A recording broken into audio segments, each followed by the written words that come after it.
Hazleton Area High School football program has celebrated their past a few times during the 2019 season. Hazleton High School alum and former NFL tight end Bob Tucker was honored with a ceremony before the team's Week 3 game, and a monument to his career will remain on the stadium grounds. Before their Week 6 game with Delaware Valley, the Cougars took time to remember their first coach in program history, Rich Matz, who passed away in February of this year. I spoke with their current head coach, Mike Brennan, just outside of the Rich Matz field house before his team's Week 7 matchup with Berwick. Well, as players and as coaches, we pour our heart and soul into this program and heart and soul into the community, and it hurts me as a coach when we're not able to be more productive on Friday nights. You look to guys like Coach Matz, who meant so much to the players and the people of this community for a long time, and Bob Tucker, a player who played here at Harmon Geist and reached the highest level at the NFL. One of the first guys I remember as a player. My dad was a Bob Tucker fan when I was growing up and I was young. So you look at that, and there's that history, and we're trying to create a history of our own. It's an uphill battle, and we work at it every single day. And we have a lot of young kids in this program who we think are going to be really good players in the next few years, and we're really relying on the senior leaders of this year to help us carry through the remaining few games and finish on a positive note. Brennan is in charge of a young Cougar team that's not short on talent but does lack experience. He told us for the first time in his 22-year coaching career it was possible he was going to march out 5 freshmen to face Berwick. Each week, fans get a glimpse at the Cougars' potential. Junior quarterback Kellen Warner has racked up 675 passing yards, and junior fullback Kevin Mollusky has rushed for 365 yards and 6 touchdowns. In the loss to Berwick, freshman Matthew Bookman had an interception and recovered a fumble. His classmate Matthew Casadas is also having success this season.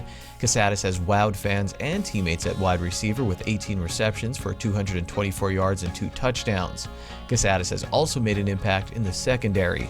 One of his teammates looks back on a play that was made in Week 6 against Delaware Valley. Matt Casadas with a tipped interception right back to the hands, turned around, ran back, got a few more yards, juked out a few kids. It was pretty cool. That play was crazy. They threw the ball. I didn't know what I was doing. I just saw the ball, took it, and I started running. So when that happened, you say you didn't know what's happening. Were you looking back at the play, or you just turned around, the ball was there? I was looking back at the play. I caught the ball, and then I just knew I had to go. This seems like such a supportive team. I mean, do you feel that? You feel the love from everybody on the sideline and that, and feeling all the fans, my teammates, all cheering on for me the whole time. The energy is great. Despite a 1-6 record, as you just heard, the Cougars' energy remains high. The team has bought into Brennan's message. They understand. We know we're here, we're battling. We know it's not going to be easy. We play maybe the most difficult schedule in the Wyoming Valley Conference. I mean, if you look at our opponent's winning percentage in the district rating system, it tells you that. So we knew we were going to be in about dogfights every single week. We know some weeks we're physically and from a maturity standpoint outmatched, and there's no shame in that. There's shame in quitting, there's shame in not competing, and I haven't seen any quit from our kids. I haven't seen our kids not compete at any point on Friday nights. We don't always do things exactly the way we should, but we'll continue to work hard and get that right. Even though we're having a losing season at the moment, it's really positive that we understand that everyone on the team is young and we're very competitive athletes.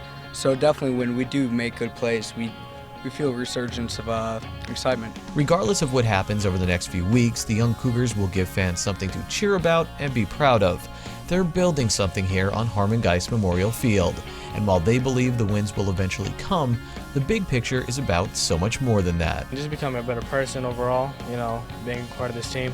How do you think football helps that? I mean, honestly, off the field, being a part of the team, having everyone around me, it's just a thing. It's for your town. Everything it's for you as a person. In Hazleton for SSPTV News Sports, I'm Ken Cara.